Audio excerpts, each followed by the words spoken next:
Mahkamah Konstitusi mengeluarkan putusan penting. Pemerintah pusat dan daerah diwajibkan menggratiskan pendidikan dasar, mulai sekolah dasar, sekolah menengah pertama, hingga madrasah atau satuan pendidikan sederajat baik negeri maupun swasta. Putusan merupakan hasil pengabulan sebagai uji materi terhadap frasa wajib belajar minimal pada jenjang pendidikan dasar tanpa memungut biaya dalam Undang-Undang Sistem Pendidikan Nasional.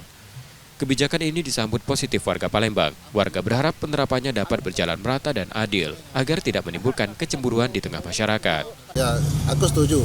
Aku dukung kalau ada program cek itu. Ya, selama inilah itulah yang kita harapkan kan. Selama ini, ya aku setuju. Harapannya merata. Ya kadang-kadang itulah.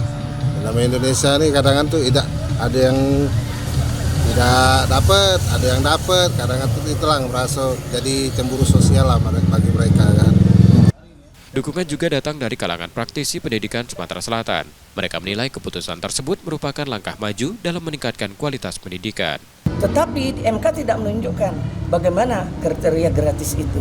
Nah tentunya juknisnya nanti Pak Mukti harus mengeluarkan juknis peraturan menteri sehingga nanti jangan sampai ketabrakan, karena MK itu dia bulat saja menyatakan digratiskan. Nah keputusan MK. Jadi Pak Menteri nanti yang bisa membagikan kriteria gratis itu.